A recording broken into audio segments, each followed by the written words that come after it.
As opening night fast approaches, how are you feeling about making your Broadway debut in Chicago? Well, I'd be lying if I didn't say I was a little anxious and a little, you know, I'm a little keyed up. But what I truly believe, and I keep saying to everyone who asks me this question, is anytime I start to feel nervous, I look at the team in the room, I look at the conductor and the stage manager who's been doing this for 30 years, who aren't nervous for me at all. And I think, okay, if they're not nervous, if they're not freaking out, there's no reason I should be. And it is such a long-running show, so how open are the production team to you sort of coming in and putting your own stamp on the role and the songs? What I'll say is there's certain things that we have to hit. There's certain notes, you know, no pun intended, but there's certain notes you got to hit and play in this character. That said, we, you know, at this point, we've really just been exploring this character on me. And we're really going for, you know, how does someone like me play Mama authentically, genuinely, truthfully, and effectively. That's always your job as an actor.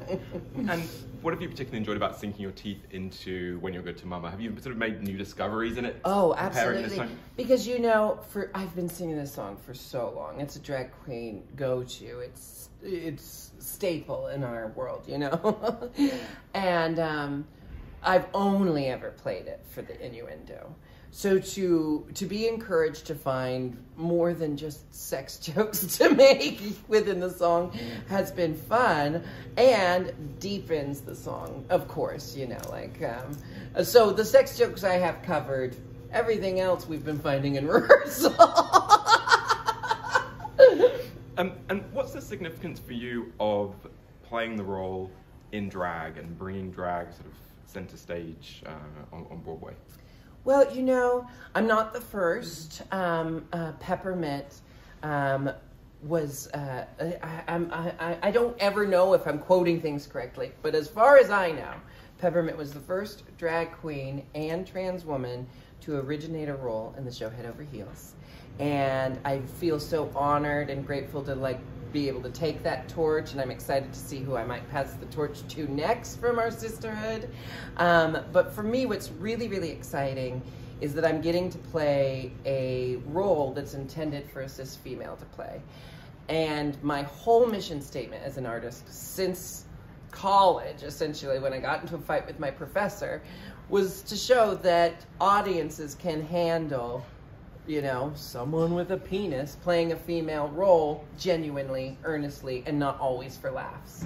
And the fact that the Chicago team is giving me that chance just feels, it is Chicago. It's one of my favorite shows, you know? So it just feels so perfect. It's like this perfect culmination of everything I've ever wanted to do. It's interesting because... So no pressure. Because growing up in the UK, of course, I've been used to seeing pantomime dames from, you know, when I was that big. So it's, you know, the beautiful thing about drag is the drag world is vast and there is room for everyone. So Panto is its own style of performance and very much lives there. I won't be doing as much Panto. I'm trying, for me, if I do my job well, no one's going to be thinking about whether I'm a drag queen or not. They're just going to be watching Mama Morton. And what's your own relationship been with Chicago? Well, Chicago is, I credit Chicago as, the film as a young person was one of the reasons I started doing drag. The music in Chicago is so my taste that I just fell in love with the score, and that's what I wanted to start performing in my work as a young performer, and all the roles are female roles, thank God. But that meant I started doing drag so that I could do the songs that I thought I was most apt to do. And I saw it again recently when Angelica Ross was in it, and I'd forgotten how many good songs are in this musical, because you know, if you're lucky, you usually come away with one or two you can hum. Oh yeah. Well, you know, I'm a musical theater person, but I still, there's plenty of musicals I don't like. And I took my friend who's never seen a musical before, And he was all ready, you know, he was all ready for it, you know, like he hears show tunes and he thinks, oh, he's not gonna like it. He told me there wasn't a single song in Chicago he didn't like. It's just one of those, I mean, there's a reason why it's been running for so long. It's such a well-written show. The score is contagious. You walk away from the show singing songs from the show. You know, it just is, it's one of those shows. And I feel so honored to be part of it. And at the end of your holiday show, there was a very poignant moment where, you know, as you were taking your bows, you kind of mentioned that it's, you know, a time where drag queens are being demonized and there's a lot of hateful rhetoric that drag queens are sort of facing at the moment. So does it feel particularly meaningful to you to be putting drag center stage on Broadway? Audiences from across the country and around the world are going to be seeing you in Chicago. Well, it does definitely feel meaningful, but it also just kind of all feels par for the course. You know, I know that right now we're seeing an influx, but when you are a drag queen, you pretty much see it every day.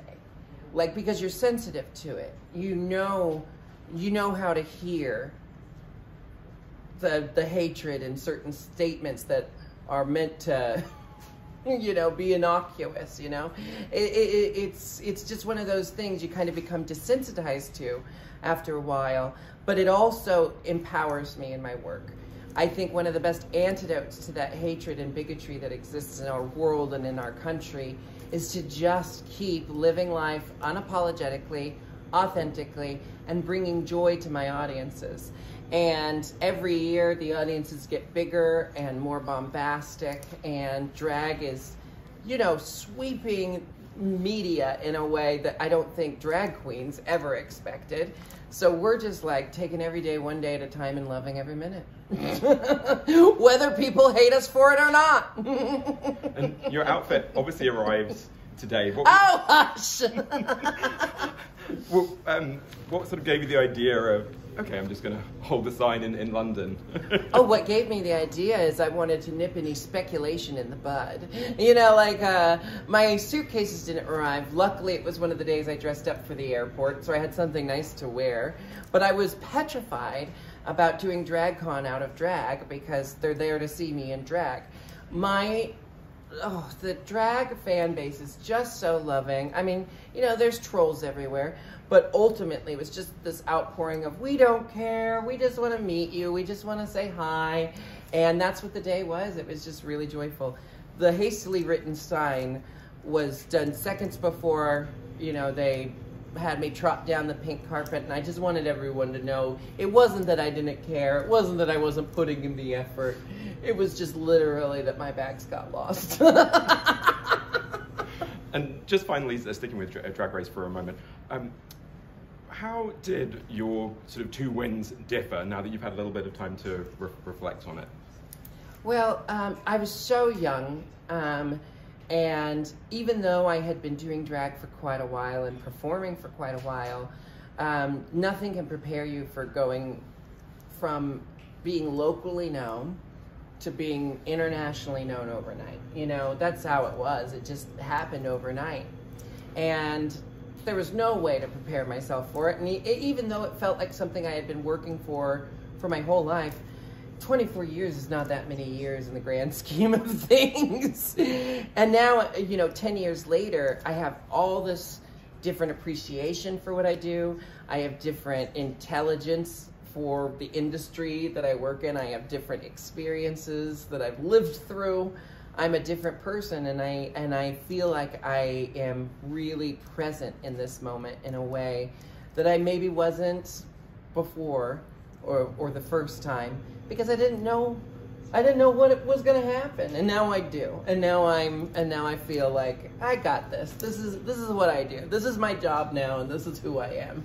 And you have the crowns to prove it. And now I finally have a scepter. You didn't get one the first time? No, they hadn't done the scepters back then. I was the last queen that RuPaul put a crown on, and she did it off center, and I think that's why they switched to scepters. But I have no confirmation. That's just my own conspiracy theory, okay? No one told me that. Well, Jinkx Monsoon, thanks so much, and Thank can't wait you. to see you tread the boards in Chicago. Oh, thank you so much.